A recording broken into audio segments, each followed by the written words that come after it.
What up, homies? Yo, dude. What up, Al?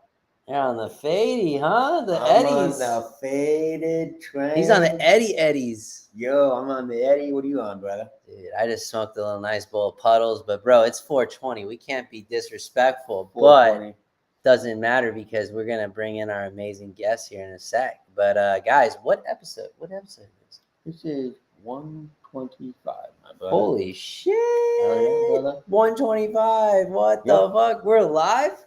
We're alive. We're here. Alive. Everybody's out here. You know, everyone's here. Yo, vibing, we got so. OG. Bond, yo, look at the homies in here. What? Got OG, got the homie, Bond, all the homies. This lady. Honestly. Like, yo, this is going to be a legendary one right here, man. Who's waiting in the wings today? Bro, I think we got someone dope. He's Big talented. time. He's sick. He's the G. Yo, let's bring him in right here. Let's bring in the one, the only, Christiano. What it do? Oh yeah, brother. Bro. Oh, it's 420. I didn't want to miss it, so. Yeah. Oh yeah, bro. Yeah, Thank you, bro. I mean, I had to stay peppish with the green lighter. Gotta do it. Gotta stay peppish. How you doing, brother? How's your day? I'm doing fantastically well. Close to spectacular. How y'all doing? Good, bro. It's on the faded train. It's 420, like you said, brother. We're just chilling. We got the homies in the house, the usual family. Hell yeah. Oh, shit. What up, chat? Look at this, man. This is great. Hell yeah, brother. I love it. Going on. That's right. We got multiple chats. I want to say hi to your guys' chat. I want to say hi to the chat in the Twitter live stream on my Twitter account. I want to say hi to the chat on Twitch on my Twitch account, and hello to the chat on the Stay Tuned YouTube account. What's up, everyone? It's me, Christiano. How you doing? Go. What up, everybody? Yes. Yo, y'all are in the house. You know, let's just say it now. Follow Christiano. Follow us. Subscribe to everybody's YouTube channel. You know, you guys are amazing for coming on with us today. What's up? Oh, so yeah, you're 2 minutes late, brother. All right, it's always 420, right? Yo, have to find out what he's smoking on. We got the whole. I think you had some of this stuff. What is it? Here's what I'm we got. What is it? So we got that California. Got that new vibes OG in the house. Holy shit. We got that the California Tangerine Dream from this is from beautiful delivery company here called Level Up Delivery. Shout out levelupdelivery.com. Gotta love them. Oh yeah. I also use Rebud. Shout out to Rebud. Yeah. Web3 fam. Yeah, they saved me during the pandemic, man. They were called GLS Scientifics or something like that. Right? They had a different name. And they were the only delivery company that we knew of. And when the pandemic happened and everyone was like, they're like, get inside. If you go outside, we're going to stare at you and make you feel like a criminal. They helped, man. They were there. They were there doing God's work. Yeah, bro. Yeah, we're very blessed, dude. We got a homie that's been growing for over 20 years, and he's always blessed him with the best of his crops. It's amazing stuff. Beautiful. Yeah. Like right now, this is some OG Kush I just did. It's one of his new batches. The whole thing from him. There's so many different, different strains that he's amazing at. This one called Sour Grape, and it's with literally Purple Chem Dog and fucking Purple Chem Dog and Grape Ape. That's beautiful. Yeah, some of the strains here are getting bananas. No pun intended.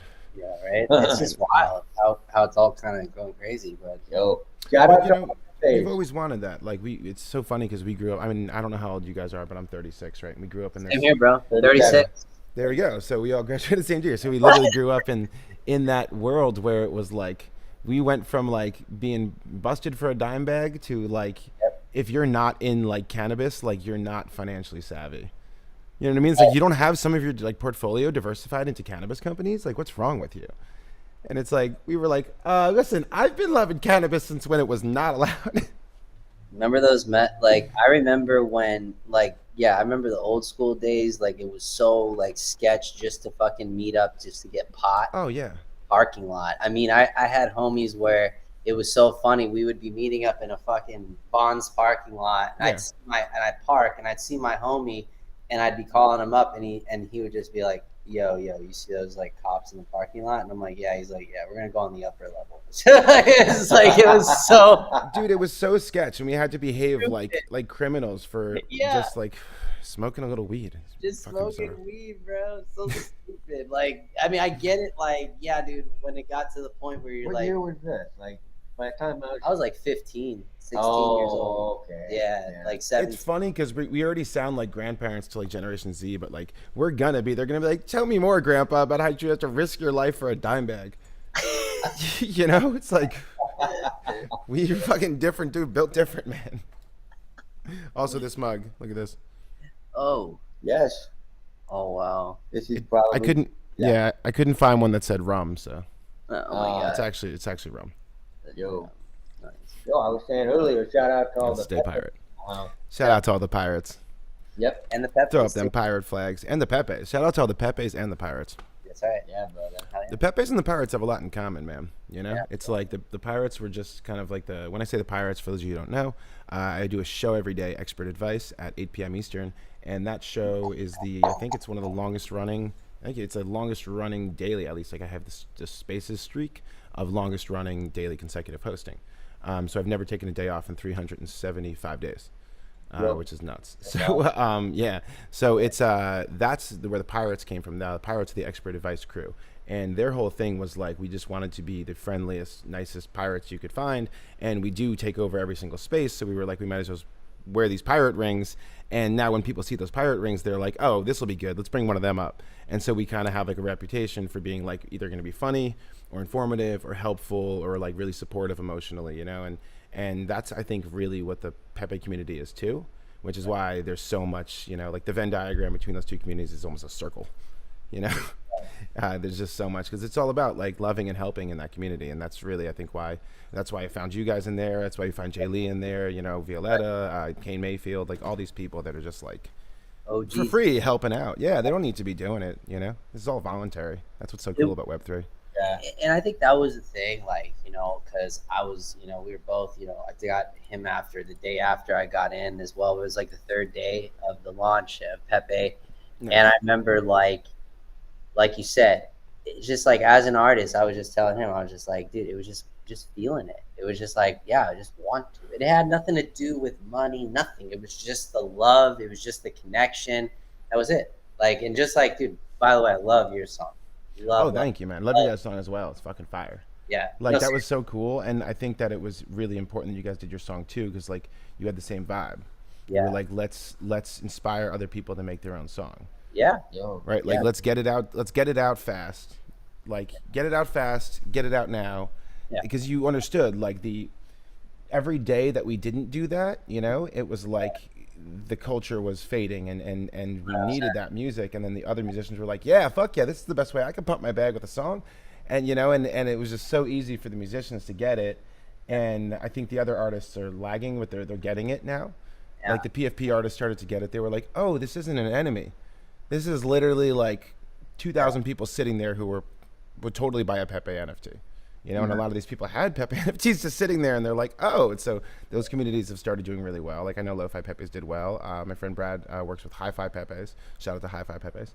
I know there's the Pepe Ape Yacht Club, right? There's the Rare Pepes. There's Matt Fury's collection fucking took off, right? That's right. And so it's just that, man, like we are this good positive source of liquidity that's coming in. And I know everyone that I know in the Pepe community, like since Pepe started, like I've been working out more, I've been eating better, I've been, you know, working more to get more fiat, you know, to be able to put it into Pepe, or even just like pay my bills without having to sell a piece of my bag, right?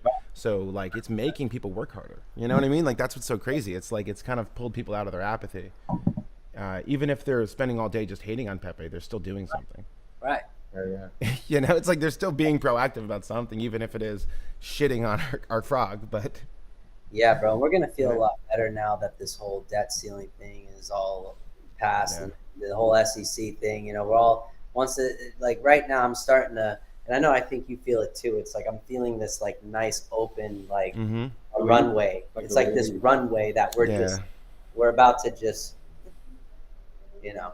it feels like a collective breath of relief. You know what I mean? Yeah. And this feels like the calm before the storm or something. Like, you know, like when the electricity in the air right before the lightning strikes, Yes. And it's like that, and you just kind of like feel it, and you're like, something's brewing. And I Right. was saying that yesterday on the show in relation to like people's careers, right? So Yeah. it's like it's kind of like a storm cloud, and it builds up and builds up with all this kinetic, all this potential energy and all this electric and ionized fucking energy is building up there, and it just sits there, and then eventually it breaks, and then Wow. it's like, you know what I mean? And that's like the 10-year overnight success. Like I watched a lot of people. Like I watched my brother after 10 years won Cannes Film Festival, right? He won Cannes with a comedy, right? Walked in with a comedy and won the freaking festival. And then his whole career opened up, and suddenly he was an overnight success after 10 years of work, right? Same here. It happened to me in the advertising industry. I was working for 10 years, and then suddenly it blew up, or with Vine or YouTube or whatever. And that's why I invest in the Web3 musicians and like Web3 music, because like you're catching these people in the middle of like a 10-year journey, like when they Right. are suddenly blowing up, they're like, I've been doing this forever. What do you mean? They're playing songs from 8 years ago, and people are like, this is so great. When did you write this? Yesterday? And they're like, no. So they're, it's, I think Web3 is beautiful too, because it's making artists realize that, like, Mojo the Ghost, right? Mojo, he said like his top 4 stream songs on Apple Music are in his like maybe folder. Like he has a maybe folder on his computer of like, I don't even know about these songs if I'm gonna release them, for Web3 or anything. And they're his top stream songs now on Apple. And he's like, what is this? I don't understand it. So I think we as artists, we don't really see it, and we need the community, and that's why Web3 is so amazing, because spaces and stuff and being able to communicate with people, like we're I don't think we know how to quantify this yet. Yeah. Like, how much we are cooking with gasoline with this, with being able Right. to talk directly to our audience and interact directly. It's crazy. It's unlimited, brother, and I know you. I know what you mean when you say that, because it is that connective mindset that we all of a sudden have. It's like the whole, like, to be honest with you, because him and I, we've been making short films since 2013, and before, during those times, it was so like closed-minded. There's a Yep. lot of influencer crap and a lot of the algorithm That was and Web shit. two. Yeah, you know. but 2014 technically it became Web3. Yeah, 2015. It was like, Yeah. but then it was like those streaming platforms like YouNow. Yeah, Or I was on You Now. Shout out to You Now. right, bro. I was on Yeah. YouNow many times, Let's go, bro. bro. Like, but the fact was, this it felt like it was a performance act. Like you weren't like if you like now. I feel like you could just be yourself, and Yeah. people are down to have a space. People are down to conversate. People are down to build a network like I've never seen in my whole life. Yeah. Whereas 2014, it was like we were just learning. So influencer got coined that year, right? And it was coined for like the Viners, and then like retroactively was applied for the YouTubers, right? Yes. And then was also applied to like Musically stars at that time, and You Now Yes. stars, and people who started twitching. I was twitching back then. So, Yeah, I got kicked off of Twitch for doing music. Isn't that fucked up? I got kicked off of Twitch for playing guitar, man, like multiple times. And now they do like hot tub streams.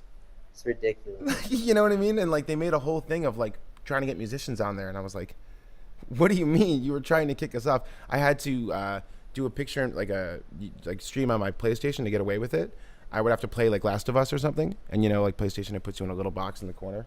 So I was up here with just my face, and as long as they couldn't see the guitar, it was fine. So I would literally just be like this, and I'd have the guitar, and I'd be playing with the headset on, and like on the pause screen of like Last of Us or some game. So that's how I got away with it. And I was still doing it, but then they basically wouldn't give me partnership because of the music or whatever. And I'd hit the concurrence and hit all the things I needed to hit, because I had 250,000 followers on Vine at the time. So I was like bringing people into their platform. And then they were like, no. So I was like, screw you. Went to You Now. Was in touch with the people that ran it, and like they gave me like just they didn't give me any special privileges, but they just like really onboarded me to it. They were like, you should really come here, and they gave me a lot of support, emotionally and stuff, and were like, we appreciate you being here. And I streamed on You Now. I had a show called the Christiano Show, and I did it every weekday. So it's like, this was like before Expert Advice. This is like the prototype, right? And I did it every day, and every weekday, and it would be streaming, playing music, and then there was a Skype that people could call in, and they could like talk on the show. So I was doing like Love Line with Dr. Drew as well. So I'd like play a song, and the phone would ring and interrupt my song, and I'd be like, hello, you're on the Christiano Show. And they would, be like, hi, first time, caller. Like, I have a problem with my boyfriend. He's being really mean to me. So it would mostly be like teenagers, like, like asking about relationship advice. And, but that's where it started. I think that was like before Expert Advice. And it's just, I think I've always been wanting to do this. Like as soon as I had the opportunity, and I love being able to Like the reason I made the call in, right?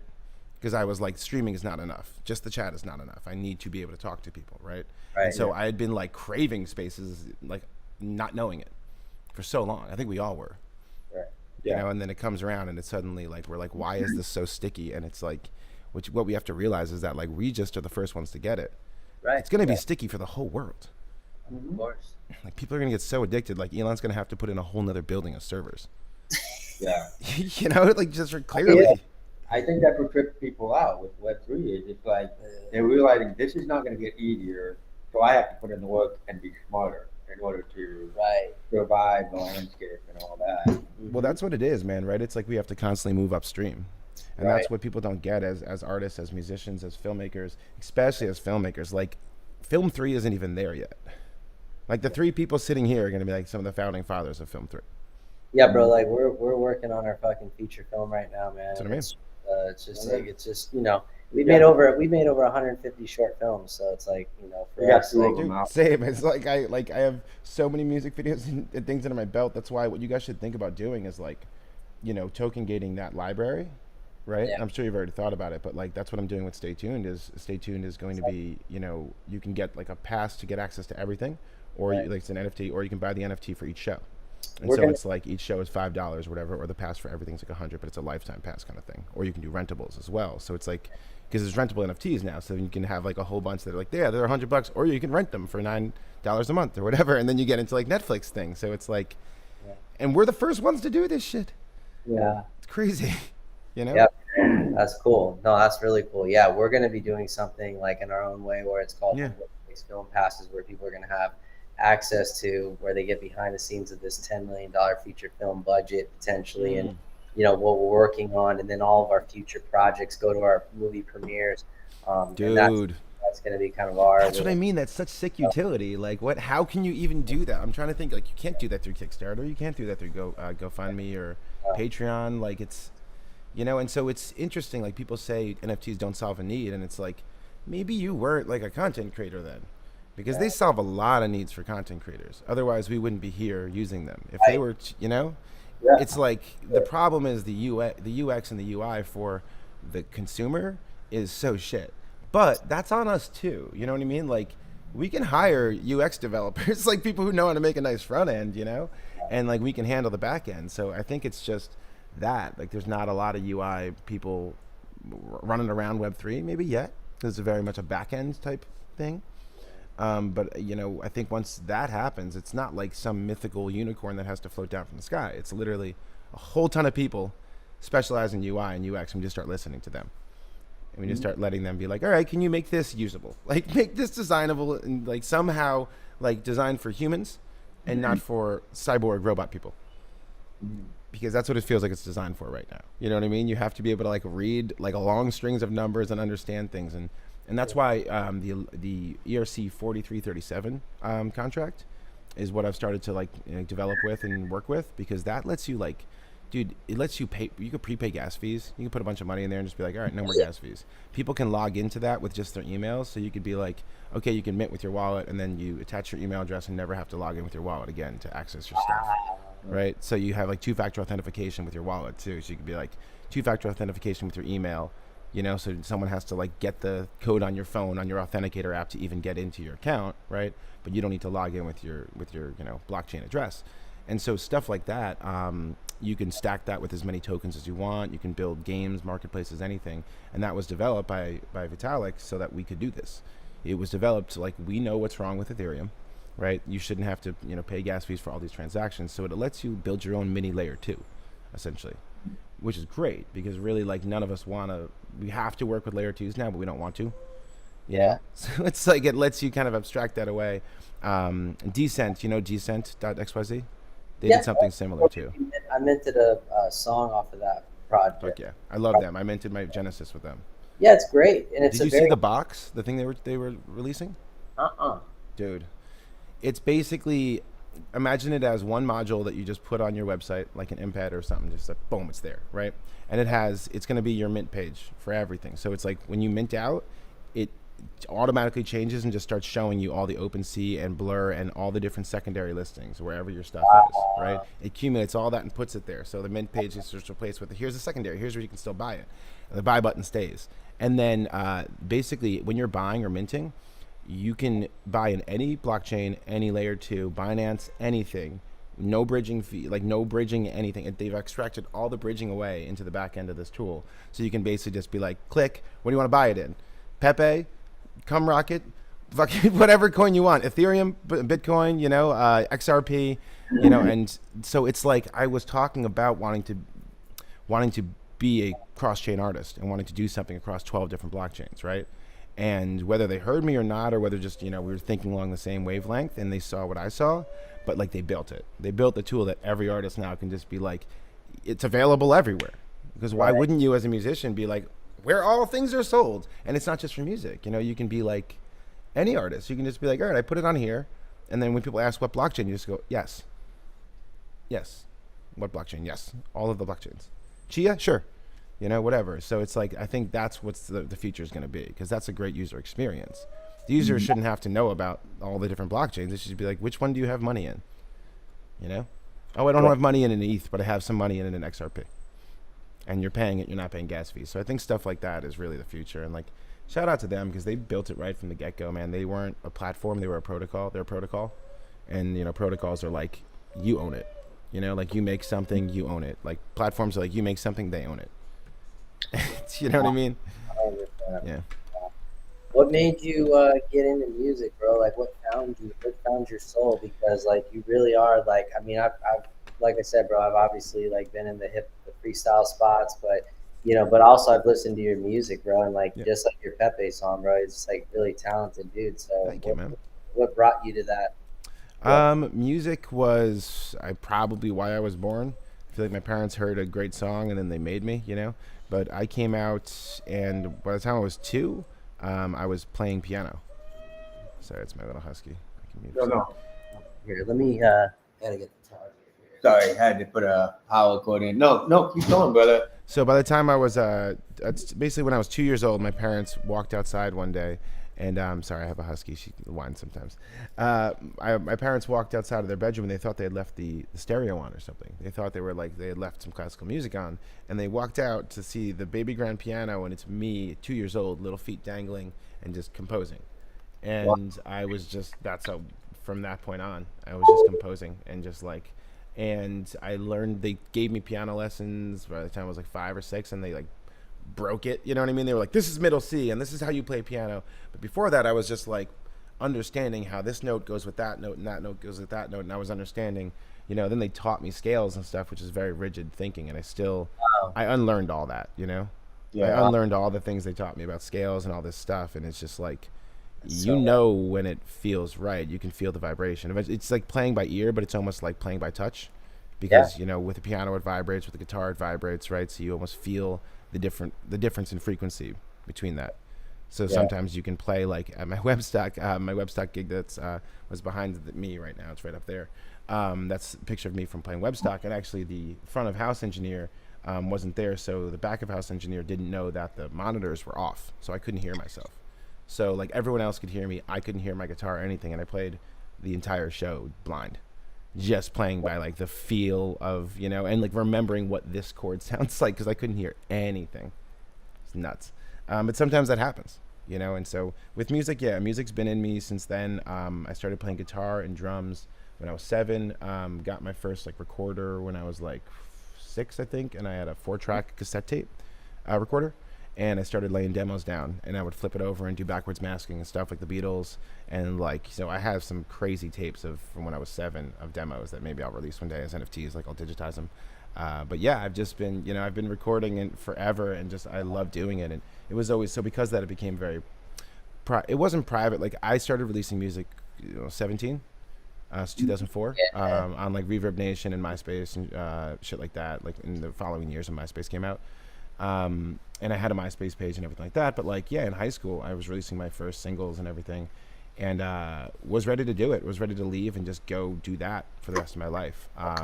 And was going to go to Full Sail for recording arts. And then that year, 2005, when I graduated Fuck, man. The industry collapsed. Lars Ulrich and Metallica was like, suing a little girl or whatever.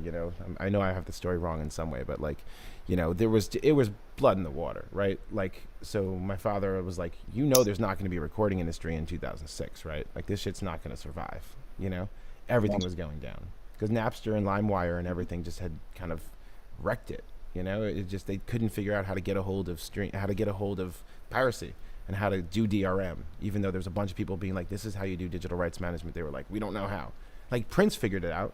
David Bowie figured it out, but they couldn't figure it out, right? David Bowie and Prince had figured it out 10 years earlier. So at that point, I just switched to film and put music on hold, and it became a private thing for me. And it became a thing that I did and still played and still performed. And it was a way that I paid my half through, film school. You know what I mean? Like, when wasn't given money to live, so I was just like, I'm gonna play music on the weekends. So I was in Florida. I would go down to Daytona Beach, book a couple gigs and get a few $100 per night, and that's how I've always lived. So I've always lived off my guitar. I started in New York busking right after college. So then I was just busking on the streets, playing on the subways and stuff like that, making money for lunch like that.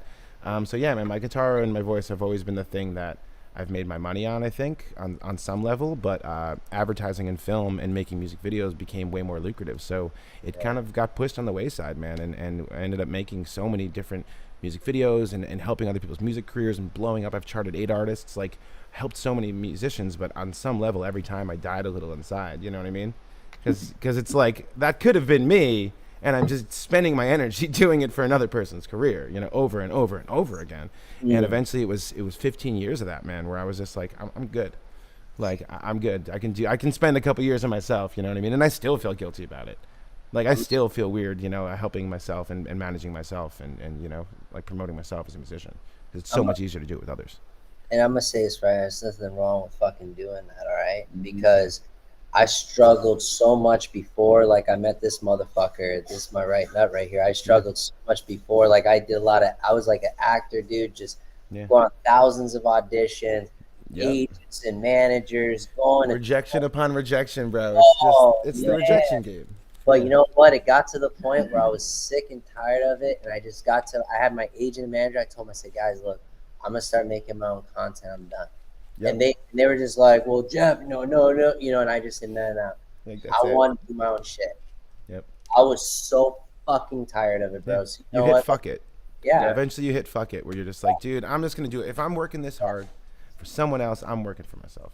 I know exactly how you felt, bro. And that's exactly how I felt, dude. There's so much rejection that goes through that, bro. Like, people don't take it personally. Even if you don't want to take it personally, and everyone can tell you not to, it's like you become, at some point, you're like, am I valid? Am I in the right career? Am I doing the right thing? And because you love it so much, man. It's like in your soul. It's like you just speak it, you breathe it. You know what I mean? And you just want to, keep achieving it. That's what I mean, and that's why I hold down that space every day for musicians too, to come in and give them their flowers, and even if it needs work, I still give them their flowers, because like, that is what I didn't have, and you have to give people what you didn't have, to make the world a better place, right? So it's like, I try to give people what I didn't have, and I didn't have that, so I gave up on my music on some levels, in some ways, you know what I mean? And I don't want people to do that. I don't want people to give up on their art, like, because they didn't get the right support, or they didn't find the right people, or put in front of the right people that were like, this has so much potential. Like, it's not ready, but it's got fucking potential, and we can work on this together, and we can make this exactly what your vision is, because those people have the vision, and maybe they're insecure about it because they know it's not matching their vision, but they don't know how to get it there, And dude, it's important to support it. I mean, like, there's an alternate timeline in which someone supported Hitler as a painter, and like, the Holocaust didn't happen. You know what I'm saying? And I know it's like an extreme example, but I'm saying, like, there is that's a huge example of what happens when you don't fucking support an artist. You know what I mean? Yeah. He could have just been a painter. I have a song about that called "What If Hitler Was a Painter," and it's like, it's just about that. It's like, if you supported an artist, what would have happened? Could you have created an alternate timeline? And I think about that shit all the night. Like, I stay up at night thinking about, did I give this person the flowers properly? Was I cold to someone? Was I, you know what I mean? Like, I think about that shit so much, man. I'm running for mayor of nothing, like John Mulaney. Like, but I care so much. And my left nut, Brad Music NFTs, he's like, dude, why do you care what people think? He's like, fucking, people are just gonna let you down. Don't worry about it. Like, just fucking have fun. And I'm like, he's right. 100%. He's right. but That's right. it's something in me, man. There's something. I'm whatever way I'm broken, the world needs it. Because if this is being broken, then whatever, it has to happen. Like so, there has to be someone who cares about others more than themselves. Yeah. You know, otherwise, like, ever it's going to be zero sum game, like mathematically, right? Everyone's just going to eat each other and take each other's shit. So, Well, you like, know, yeah, and it comes down to just collaboration and working together. And if you're lucky enough, like you're blessed enough to work with someone like me and Luke work together. There's people that you build teams or you build. Yeah. That's how you succeed. That's how you get somewhere into the next level. And oh yeah, it's great, man. When you can, it just, but like the way him and I came together, it wasn't like we forced it. It was just if we came together, it just happened. yes, Organic. exactly. Yeah. Me and Brad knew each other for like 5 days before we started doing Expert Device, man. I mean, that's We had great. just met each other, and people are like, "How long have you two known each other? You got a great rapport." We're like, "We just met last week." Nice. You know? Absolutely. We just knew we wanted to continue that conversation. You know, it was like one of those things where it was like, I feel like I could talk to you forever. Let's just do it once a day. You know what I mean? And set aside a couple hours to figure out, how deep this rabbit hole goes, And then other people wanted to join in and wanted to have that conversation. And then next thing you know, like, speaking of teams, like, you have a sick ass team around you, and it's like you don't even realize. You're like, where did these people? You didn't put out a job post. You didn't put out, you didn't go do like a whole like hiring thing. You just hung out, and the people that can hang out with your culture and that can chill with you and want to smoke and laugh and have a good time. Suddenly, next thing you know, you're like, oh, you're all are really talented. If we all put our skills together, we could really have something here. And then it's like it's this organic team that evolves, and that shit can't be stopped, man, because it's like the culture's already there.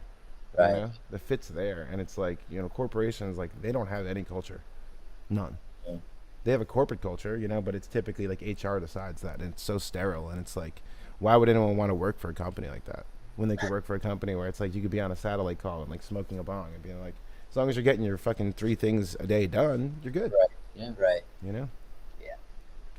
Yo, bro, you said you're LA based, right? Yeah, so I'm here in Hollywood, beautiful Hollywood Boulevard, which used to be a tourist trap. So Now quick it's just question, Skid Row. You're probably aware of the writer's strike going on right now, right? You see all Well that? aware. And you know what it's about, right? Not just salary or anything like that. They're literally, studios want to introduce AI into the writer's room. They want Yep. to speed up the process. Oh yeah. And That's they're, right. I'm thinking, like, honestly, I know we're short on time, but basically I'm thinking, like, wow, like, all of us as artists right now, we've embraced Web3 and AI and the technology in the space. Yeah, they're striking about us. And these talented writers who work in the industry who you would think would embrace something like that out there fighting it. And on the one hand, I think you agree. You get it. You want to feel like your work is your work. But he and I talked about it. He was saying, like, but it's still your work. Like, you just have a little AI help to kind of get words out and stuff That's like it. that. Honestly, it's just going to replace, like, they should, this is a tough thing because these are my friends too. A lot of my friends are writer's assistants, or they're the ones who type up the scripts or things like that. You know what I mean? Like, they work in the writer's room, right? But they're not the lead writer, right? It's going to replace those guys. It's going to replace the guys whose job is like, give me 10 script ideas. That's ChatGPT's job. Give me 10 script ideas is exactly what that shit is great at. You know what I mean? So, like, brainstorming, like, give me some rough ideas of where this plot could go, and then the writer writes, right? But what's going to happen is that all of us, this is the Industrial Revolution happening all over again, right? So all of us are going to get replaced by machines in some way. So if formerly we worked on an assembly line, now there's a robot that does that. And now where there was formerly 200 jobs doing basically, Chinese slave labor, right? Like, doing jobs you shouldn't be doing anyway, kind of like, really like tedious jobs. Now a robot does that, right? Because it's menial. So if your job can be replaced with a robot, it's like, well, my job, I didn't feel menial, but I guess it was, right? And your job is now to move upstream because you want to be one of those 10 guys who operates the machine, right? That now replaced the 100 people. And so our job now as writers is to figure out how to not hide from this dragon, how to run up its tail, get on its back, and how to train this dragon. Right? Yeah. How to train this dragon and like actually ride it and be like, okay, you can ride this dragon called AI. You can get very good at prompting. So I see it as an opportunity, and unfortunately for them, but it was like we've been waiting for this for 20 years, man, for something to weaken the Hollywood's gatekeeping grasp on the industry. You can't get in unless you know someone, and even if you know someone, if you've ever done something bad, or you didn't turn a blind eye to some kind of sexual harassment, right? You're not allowed in, and that's not cool. So it's like what they stand for is gatekeeping, essentially, and saying, okay, it shouldn't be that me and ChatGPT can write a script that's better than the entire writer's room, and I can write it on spec, send it in, and you buy it, and I get paid that week instead of you, right? You know what I mean? So it's like, I think it's that they're petitioning for Ludditism, and they're petitioning for a lack of progress. You know what I mean? And they're calling it rights, but you don't have a right to not use a computer and use a typewriter if a computer comes out. You know what I mean? It's like, if you can get stuff done faster, you don't. If you're a calligrapher, like, they probably struck too when the printing press came out. They were like, this is bullshit. You know what I'm saying? But so I think it's something that the strike is going to be, depending on how long it lasts, I'm not sure, but I don't think they're going to win in any sense of the imagination. Even if they say no, there's going to be no AI written, the studios, they're about to be lapped by all the independent producers like you and I, who can write this shit with help of ChatGPT, brainstorm it super fast, right? Make sure its plot structure is solid, and then text to video, it's game over. We have text to video. We could literally just be like, here's the shots, clean them all up. It's just, they're scared. That's what I see they see blood in the water. And it's the same when we had the DSLR revolution, and we had the digital revolution, and then the YouTube revolution, and the Vine revolution.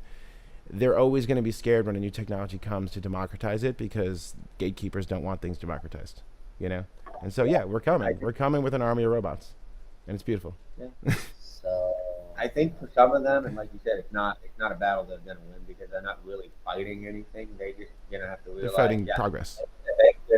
They have to figure out how to train the animal, which is the technology, and they don't want to lose that sense of like, I'm what I wrote. Like, Web3 ignored all that. You're already what you are, and anything you create, NFT, whatever, is just there for you and for your community.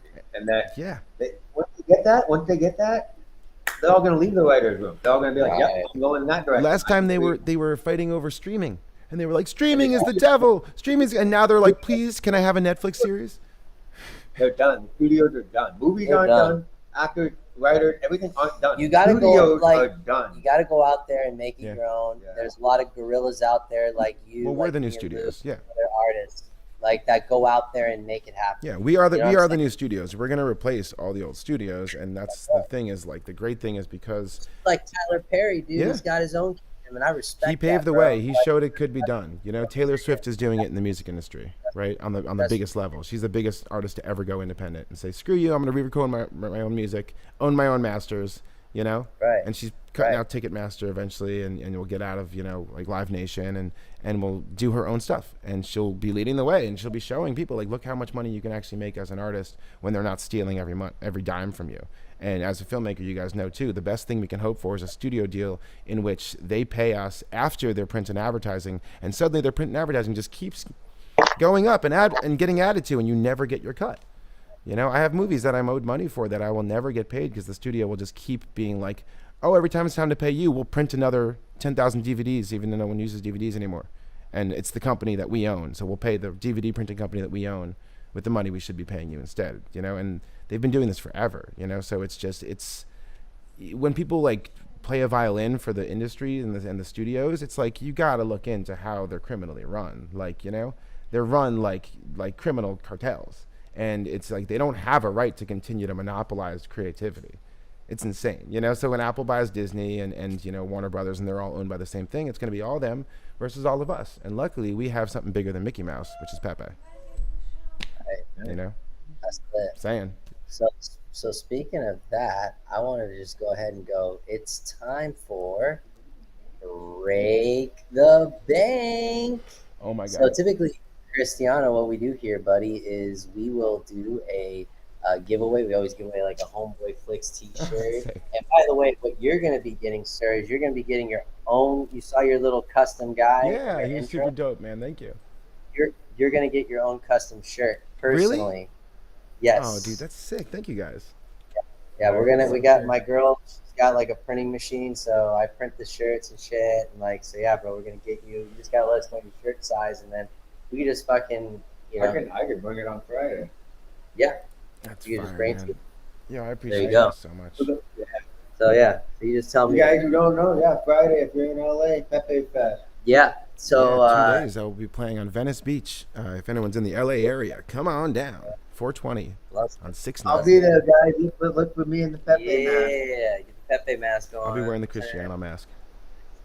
Hey, But- brother. but- That's the best mask. It's the best mask. I was just saying that, guys. So look, basically, so yeah, Cristiano. I don't know if you wanted to jump in and add a gift with us with a Homeboi Flicks T-shirt. We're just giving away a Homeboi Flicks shirt. It's beautiful. What can I give away? I can look around things on my desk. Give away. I was like, I have pop figures and things. I don't know. Ooh. I know, but they're all pop figures I love. I love each and every one of them. I'll figure out something to give away. What can I give away? Oh, I could give away like a Pepe NFT, Pepe Anthem NFT. Dude, Whoa. why not? Let's do that. What? Why Let's do not? that. It's been sitting at 39 minutes. I want to get it to 40 anyway. There we go. Pepe NFT, guys, and you heard Pocket the guys. full of green so is guys, the Pepe. green is the Pepe, and we got 5 people in the house. So let's bring you guys in. John, Yo, see, okay, Hashtag hey, Chris. Cristiano. Yeah. So like what John Creasy did. Okay, we got OG, We got Creasy though. Blazing, Vaughn, OG, What up, John? BC. Yeah, OG, Blazing. B Rated is in the audience. Brad Music NFTs is here. I love you, Brad. I love you, Brad. I heard You're doing a great job, Brad. the 1, 2, type. 3, 4, 5. Is that it? Is that be right in there? See? B Radley. B Radical. Can you identify yourself? We got you, OG. We got you, Vaughn. We got you, B Blazing. Rad is.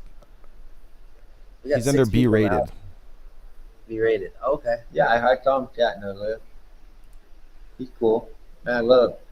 We got P3, Pepe. We got Pepe. That's right, guys.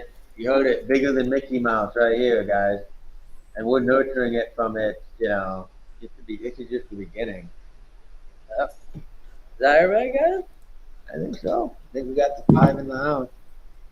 It's actually Yo, 6. guys. Twice. So, 6, but I mean, Very we generous don't see B giveaway, rated man. though. We don't see B rated in there. B Rated. no, I don't. You probably bounced. I think he left. I gotta- This was under. I was just logged into the Twitch stream. This whole time we were streaming under Destiny. I was like, that was the last thing it was said to. I was like, shout out Destiny. I'll make this like, what is it? Just hanging, just chatting. That's the whole thing. Yeah. Yo, guys. We're going to go ahead and spin this We're gonna spin wheel. this wheel. Whoever gets it, that's amazing. A shirt and the NFT, the Pepe NFT, thanks to Cristiano right there. Blazing. You already got 2 giveaways coming to you, brother. Yeah, bro, you're already racking it up. So Yeah. we're gonna go ahead and spin that wheel. We're gonna see who the winner is. Who's gonna deserve it?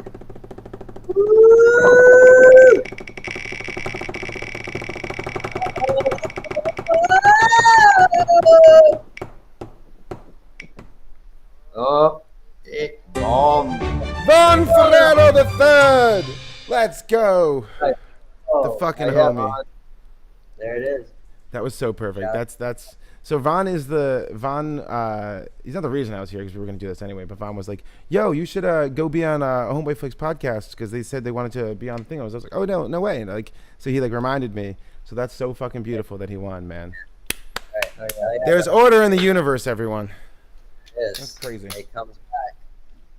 What comes around goes around. I love that. See, Vaughn, good things happen when you help people out and you remind people that they're supposed to be on their friend's podcast and they forgot because they were That's being a right. fraud. Dude, it goes back to us when we were speaking at the Vegas event. We saw you there. Saw you with that volcano right there. Dude. Oh, yeah. Yeah. Yeah, I remember that. Yeah. That was black, brother. Hey, so it's all vibe, man. We just I know it's been a while, man. We all get that's the thing. We were so busy, we're all together. And we're all like, yeah, man, definitely we want to do this, and then yeah, we all got busy. It's like those That's things where it's like the friends that you're gonna see around because you're all hanging in the same spots. It's like Yeah. you almost don't make plans with. You're like, oh, let's see you around, and then you forget to make plans with them too. Like me and Brad forget to have phone calls and talk all the time. We're like, oh, I'll see him on the show, but then we only kind of see each other on the show, so I forget sometimes. I'm like, I gotta call that dude and just talk for a few hours, you know what I mean? FaceTime and shit. And same thing. That's why we do the IRL events. As much as it sucks to get out of, cave mode and go back out on the road. It's important. It's so important because when I do spaces all day, like I feel a little bit drained. Like I've given a lot of energy, and I feel like in here it feels kind of like hollow. And I feel like I'm just like, okay, I'm tired and exhausted. But then when I do the IRL stuff, like this Friday is gonna be huge. It's like a power up. Like I just, at the end of the night, I feel like full. Like my whole solar plexus and chest feels like full of light and radiant energy. Like I feel like I played some music, they gave it back, they gave the energy back, and it's just that exchange. And so I feel like that, it's like I know how to now like re-up and then use that and hold that and spread that through spaces and, for the next few months. And then like if I feel tapped out, I go, all right, need another show. We go play a concert and then, get it back and then give it out. And I don't know a word for it, that energy, but I guess it's attention, you know what I mean? It's like paying attention. So we pay each other attention. And so it's like I play a show and then people are paying attention, which is great because, I've played a lot of gigs where I'm playing for the back of people's heads and I have to do stand-up comedy to get them to turn around, I have to start telling jokes, so. Or like ask them, I would be like, hey, you in the blue shirt, come here, come here, look at me. I'm playing music. You want to hear a song? And they'll be like, play like Don't Stop Believin'. And I'll be like, all right. And I'll just go right into Don't Stop Believin'. And now suddenly her and her group of friends who are talking loudly over the music are like, just a small town girl living in a lonely world. And they're loving it. And now I've got that section. And if you get the girls into it, then all the guys are going to get into it. Because like the girls are dancing. So it's like I've learned tricks like that. And I don't have to do that anymore. I just get to show up and play. And it's like when I played in Paris, like I almost cried because everyone was like looking at me and paying attention. They were like, and I was like, wait, this is like what playing a concert feels like. This is cool. So it's really cool. Like people know the words to songs now. It's just next level, man. And Spaces is responsible for all that. So I know you probably saw, did you get a chance to see the demo or anything about the Apple VR headset? I saw some of it. I've known about the headset since 2016. Yeah. So I saw pictures of it back then and stuff like that, and I wasn't allowed to like share and tell anyone about it. So I sound like a crazy person being like, Apple has a VR headset in their headquarters, and they're just holding it back from us. But they were. And so I think it turned out beautiful. I love the dial to make it AR and like kind of change between. And I think it's going to be the game changer we need. And I think it's interesting they didn't use the word metaverse once, and they never will. And they call it like spatial computing. And I think it's like what Apple's doing is they have a great branding and marketing team. They know exactly, the dirty word. So I think we can follow them. I think we can understand. I think spatial got really lucky, or just knew that they were going to call it spatial computing or whatever. But like Spatial, the brand, our friends over at Spatial, like they benefit the most from this because the word spatial is now on everyone's tongues, and they're the metaverse company that's set up and ready and they have gaming and everything. So it's cool like that when you pick a winner, we all kind of were like, I feel like they're the ones that are going to like get it done. And like they did. And I'm really proud of them too. So I think it's going to be good. I like the fact how it's like fucking like the fact that there's going to be that ability where you put it on and literally have like a studio and like you're able to like do shit like that to me. Yeah, we're exiting the screen age, right? They called it the screen age, where we had like this between us. So like this is our interaction. If we're talking, this is usually what you see when you're talking to someone at a bar, right? And now you're gonna have goggles on, so you're gonna be able to be like, sorry, and like eye contact and looking at each other. You know what I mean? And then it's like I'm looking at you, but I'm also seeing something behind you, and I'm reading the news behind you. But at least I'm pretending to make eye contact. You know what I mean? And I think that's really, really huge socially. And Steve Jobs talked about that a lot, and Tim Cook has talked about it a lot since, like getting out of the screen age and getting into this, And so as it gets better with facial and hand tracking, right, it's going to be able to understand, like you're going to be able to actually minority report that shit, right? Like that'll be their next like update software-wise. They'll be like, because the cameras are looking out too, right? Because they're doing LiDAR scanning and everything like that. So they'll be able to track your hand and say, all right, you're interacting with those things and moving and stuff like that. So it gets insane. You have a controllerless VR system, right? And I think as people start to develop for it, like I'm going to start developing for it right away. Like I will release an album as an environment, and the album, like the environment will be, the songs are here. There's a song out in the woods called Welcome to the Woods. And if you walk into the woods, you hear the song Welcome to the Woods. If you're over here, in the Pepe area, you're going to hear Pocket Full of Green. That's the Pepe. Like that's how I see albums. I see albums as like the entire city is yours and different parts of town are playing different songs that are all yours. So You know what I mean? And then like in the center square of town, you can sell advertising, you can play your songs, you can play other people's songs, you can play commercials, you know what I mean? Like and actually monetize your space with that spatial audio. And I think that's just it's awesome to be here, man. You guys are the same age as me. I remember Cybersmith in the mall in 1992 or 1994, and I walked in and I put on that big ass VR headset that was this long, and it had to be suspended from the thing, and you were like on the track, right? And I was like, oh my God, we're there. It was like Lawnmower Man was real. I was like, holy shit, we're doing this. And that was what, 20 odd years ago, man. Yeah. 30 years ago, bro. That was 30 years ago. So it just shows you that technology's advanced extremely different. Like now we're having goggles, like these small goggles compared to that. But I've been like, ready, right? So it's like a lot of us have been primed for 30 years for this, and we've just been waiting for the technology to get there. Waiting for it. It'll get cheaper too. It looks like the first iPhone. It's so funny. Yeah. It literally looks like the first iPhone bent and strapped onto your face the way they made it. And I'm like, I can't wait to see like the Apple Vision 10, bro. This is gonna be fire. Do you know who Pierce is? Pierce NFT? Oh yeah. Yes, that's the homie, dude. He got us into the voxel, like our Pepe, like he put our Pepe flow in there, and it was so sick. It was like a little world. Then he put us on the big screen through Twitch, and so people could I could have a space literally while being talked to and be, you know what I mean, while streaming everything. That's what I mean. Like imagine everyone in the band. Imagine I am playing a concert, right? And I have the goggles on, right? And in the goggles, I have my song list, I have my set list, I have my lyrics. God damn it, I need that. I have my lyrics, right? I have my stream of like, you know, what the other people are doing and what their chords are, right? Like I have like a readout of like what someone's playing, so I don't have to hear, right? I can read their chord and go, oh, they're on the G chord. I know where we are in the song, you know? And then my glasses, my goggles are filming out. And so you can now be me. You can now sit and look through my eyes as I'm playing drums, and you see my fucking arms flailing in front of you, right? And then you can go be the guitarist, and then you can go be the bassist. You know what I mean? Like that is amazing. You could be the person in the front row. You know, someone's gonna be just going to concerts. There's gonna be some guy who gets the best concert tickets, puts on that thing, and is just like people are just paying him to just stand there and just stare, and occasionally look at a girl's butt or something. You know what I mean? Like we'd love to do that with the filmmaking, like being like seeing us as dude, imagine like, you know, Hardcore Henry, like, but like you put it on I'm a martial artist and I'm a stunt choreographer, so like I have this whole idea for a film that I've wanted to do, like a John Wick type thing where I'm acting in it, but like this is even better because then it's like no hair and makeup. You're looking at it from my perspective, and you'll be able to look any way, right? Because it's 180 degree filming, so you'd be able to like look any way like that. And so it's just very interesting when you get into choreographing fight scenes, choreographing visual effects or whatever. So you can have, you know, these people are fighting and you hear, and like you look up and there's a plane crashing, you know what I mean? And then you hear an explosion over here, so you look back over here. So it's going to be sound cues and everything. So this is stuff that we've been building for, at least I have, and I think you guys have too, been planning for mentally and being like, we could if the technology was there. And now it's so exciting because the technology is there in so many ways. And it's on us to just build really cool stuff to adopt people to those technologies. And I'm like, love doing that. You know, like that's really cool. I don't have to sell. I don't have to talk to people about it. I can just make something dope and spend all my energy on making something that's really cool and that really pushes this technology or uses as many parts of the technology as possible. I think that's amazing. You know, like you guys remember when 360 filmmaking hit YouTube?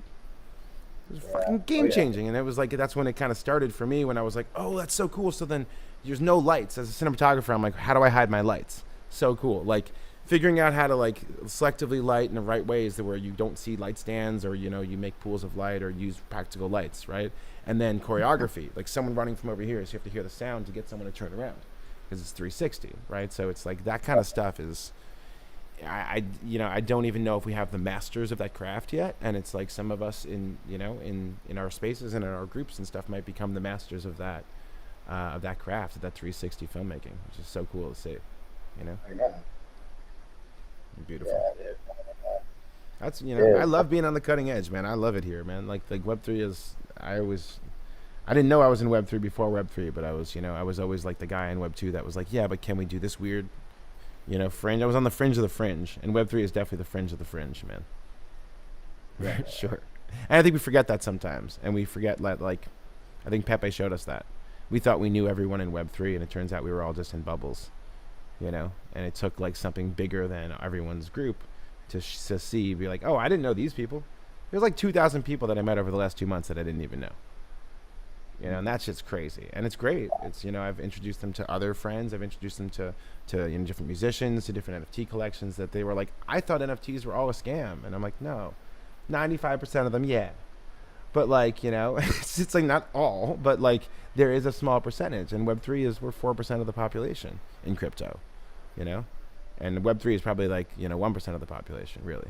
Probably like 25% of the people in crypto are probably like in Web3. You know what I mean? Like NFTs, buildings, stuff like that. So, but I'm happy to see it grow, and I think Pepe is going to do that. I think it's like the best thing that we have, and we have we have 150. No, actually, they said Mariah said 300 people. I think we have 300 people coming on Friday to Venice Beach, and that's going to be crazy. And we're definitely going to bring a way bigger crowd. You know what I mean? Like a crowd attracts a crowd. And so when people see us partying and just playing great music and just, you know, rapping and having a good time and smoking and drinking, they're gonna see that this isn't a hate movement. This isn't anything but like good fucking vibes, and that's what we're there to do. And then you imagine that expanded. Dude, they're doing it in Japan. Rune's organizing one in Japan. You know, we got Sydney, we got Miami. I think there's like it's like 16 or 20 cities around the world, and this is all 2 months voluntary. No one's getting paid to do this. You know what I mean? It's just never seen anything like it. Never seen anything like it. You know. Like Vine was close, but not like this. This is the social movement. This is different. Yeah, that's crazy. Yeah. That's really cool. And yeah, it's the power of the people, bro. For the people, by the people. Pepe to the people, man. Yeah, 100%, brother, all the way, bro. Von Ferrer the third said, "If you're not first, you're last. Either way, you get a medal. If you ain't first or last, shake and bake." That's right. Shake and bake. Shake and bake. Shake and bake. For sure. Well, dude, thanks again, brother, for fucking. I love you, bro. bro. On, bro. Seriously, dude. It's fucking vibe, dude. We got to do this more often. Big facts. Yeah. Oh, yeah. Big, dude. Yeah. We'll have you on again. We should next time. We should come and I'll just be sitting next to y'all. We'll do it like that. Yeah. Then we'll just get big fucking ass bong that I've been staring at. Got the volcano. Got the fuck. I got some toys over here. I got a nice bubbler, stuff like that. There we go. Yeah. This is what I don't have an actual bong, so when everyone does bong rips in the Puff Panda space, I just go. Nice. Hell yeah, dude. That's lit. Yeah, dude. I know, it's just crazy. The different buds that are out there. There's so many different kinds, bro. It's crazy. Yeah, there's some really cool. I like live by all the bong shops too here, and so it's like the fact that I don't have an incredible one is silly. But maybe when I take some Pepe profits at some point, I'll get myself something really nice. As I've always wanted. That's one of the things that I would splurge on. I've always wanted like a really, really nice, beautiful bong, but they're always so expensive, and I can't like tell myself to do that. Wow, that shit's like blue. Jesus, bro, it's purple. There's some fucking weed. Weed in California is not the color weed's supposed to be. It's like purple and orange.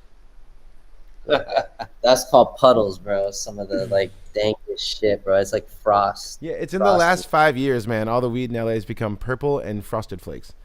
It's like purple and just crystals on it, and I'm like, this shit looks like a different alien species of cannabis that I've ever seen.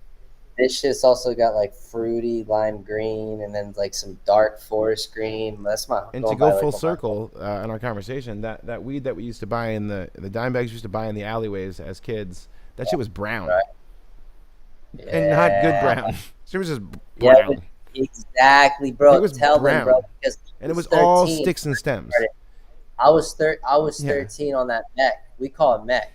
It was all sticks and stems. Like, you don't know what smoking was before in Prohibition until you're like, you had a bowl that exploded. Pop, it was like popcorn because you'd just be lighting seeds and then it would essentially explode all over your room. It took you 15 bowls to get you high and then get a fucking headache. You get a headache because you're just smoking the stems and it's just like all the fucking CBD. It's disgusting. Oh, yeah, no, it was a bad time. It was a bad time, and that's the thing. It's like we've come so far. Like I'm happy for you guys to be able to smoke, you know, purple crystal weed because like something that came out of fucking Tim Burton's imagination. Because like seriously, that's just fucking like that's one of the plants from Labyrinth. It's a fucking dark crystal cannabis. That shit is I can't even. I can only smoke sativa. If I smoke any indica, bro, I'm like sleepy times. You know what it is, though, bro? That's trick to that is you got to stand up, you got to vibe. Instead of like, all right, this dragon, let's go. feeling. If you sit down though, I get it. You sit down, it's just gonna feel like Cut to me smoking a big bowl of indica, walking into the weight room and just falling asleep under the bench press. Dude, I used to smoke a bowl of indica, just jump rope for like 20 minutes, just nonstop. Everyone's built different, man. I know friends that like a lot of my friends, they're all like smoking purple sticky punch, and I'm like I have some sativa. I smoke Maui Wowie and Tangerine Dream. You know what I mean? Oh, that's a beautiful mix. I mix those together, dude. It's a great mix. So Maui Wowie is great for that that leveled out, like just steady workday vibe, and then Tangerine Dream is amazing for. It's the best strain I found for creativity.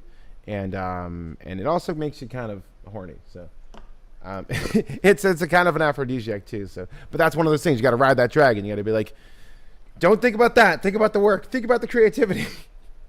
You know, because it's like the same parts of your brain. Same part of your brain wants to paint something and wants to have sex. It's kind of interesting. So, which explains, you know, why artists typically, you know, get laid so much. Yeah. At least now, not back in the day. Not Van Gogh. Everyone but Van Gogh. Right. He was eating his paint though. So, expert advice: don't lick the paintbrush, not even once. He's getting high on some degree. They said he would lick his paintbrush, but it would have lead paint on it, so he just kept doing that over time, and he was getting into a zone. He just keep like licking his paintbrush to make it wet. And yeah, it's just like dude was eating paint, led to lead poisoning, and fucking went insane.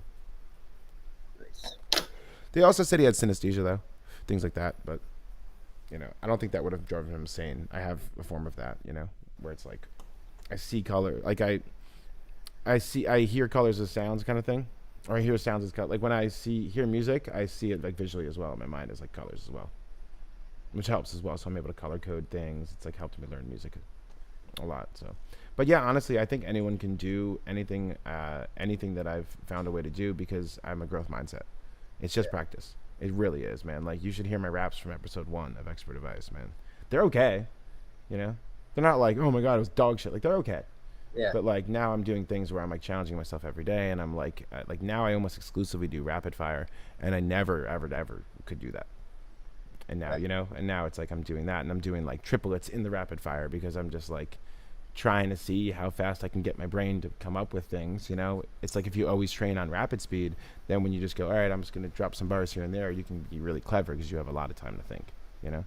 Yeah, bro, it's like crazy. Like when like kind of when, and you also go with your feelings and emotions, like you know, and like I remember this like one, you know, like I was telling you before, like this token that I'm part of now, and like I did a rap for them because you know it was just personal, but I literally came up with the rap on the day of. I recorded it and I mastered it before the space in the evening time. So it was nice, like bro. Boom, boom, boom, boom, boom. And it just, that's the thing. Like you call it rapid, that's rapid. And it didn't feel like it though. It just felt like I was just inspired. I was like, oh, it was just flying.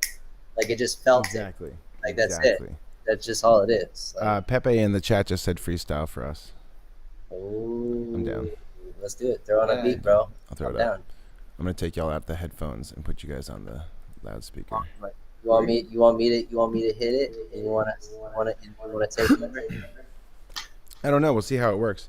If I play the beat, I'll mute you guys on here, and then I'll play the beat. There we go. I don't know how to do that, but here we go. I'll mute you guys over here really quick, and then play the beat.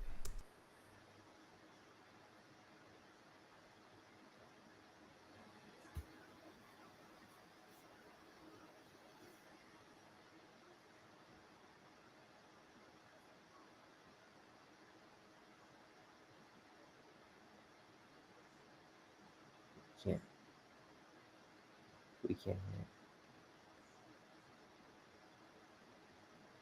There we go.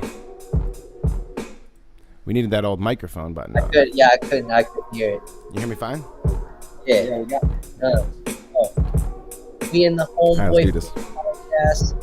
getting lit live victory. I'm ready for action, yo, I am that man. You call me Batman, I'm coming here, I'm slapping everybody die. Well, planning on, yeah, I'm over here, I'm standing on shoulders of giants. Yeah, there's new pinnacle that I be eyeing, I be flying. I is so high, I looking at God, eye to eye, saying I capping. Yo, I am that capping. Yo, I keep it rapping. Yo, I saying what's happening to my ladies up and lady happen. I am never capping, and I fucking knows it never grows. No Pinocchio, you know I'm gonna spit these clever flows. Yo, shout out to my homie them Everflow, yeah. He in Jamaica smoking that bubonic chronic that make it choke, man. I be cracking jokes, man. Yo, watch out for your head, smash it with the yoke, man. Yeah, you heard what I said. You're getting bread like the pigeons of New York. You know I staying fed with them crumbles, scrumbling technique like I was a painter, like Van Gogh. Yeah, you don't lick that paint, sir, or you go insane. Not even once in the brain, like Cypress Hill. Yeah, you flip it insane. Hey.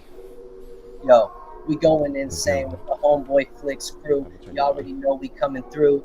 Christiano and the crew always gonna rise through. We on the Web3 high, can't understand, cause we understand. And we going to always stand, and we going insane. We do this brain, and we don't start every strain. And we going real hard and steady, just going real heavy. And we got food, and we going real heavy. These guys, we got the whole crew, and we all going not giving a fuck, freestyling that feeling, and we going real wild and dummy crew in the house, we got the whole, and we going real well, go ahead, Chris, these doing that stuff, and we blowing it, what?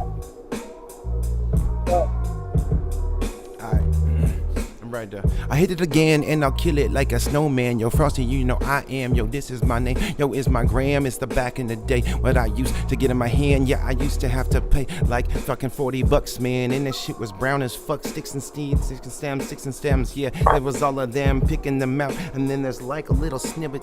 Yeah, you gotta put it in the back of the bowl and just hit it really quick before your parents wake up. And now we over here, we smoking all the purple stuff, bro. It's got the sticky, icky fucking chemicals inside of it, but it don't got no chemicals, cause there's no pesticides and shit, it's all organic. Hey yo, it's hard to handle, this dude is manic, a speed of frantic, yeah, I big like Titanic. Yeah, I'm never going down, you will never see me sinking. Oh, iceberg straight ahead, what the fuck they thinking?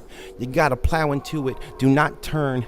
That's a lesson that you gotta learn, because if they just plow through that shit, the ship was made for breaking them icebreakers, and you should know it, man.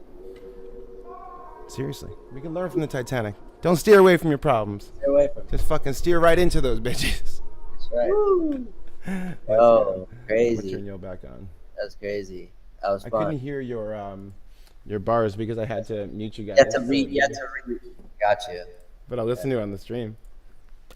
Hell yeah, bro. Dude, I'm glad we got to do that, man. So you could hear the beat and everything. That was fun. Yeah, it's perfect. bro. Yeah. Fucking go. Yeah, That's it fucking was awesome. perfect. Was that the first time someone's spit any freestyles on your show? We actually did that with Chris Cray. We did that with Nessie. Oh, let's go. And yeah, we did it with a few people. So I got man. jumped in.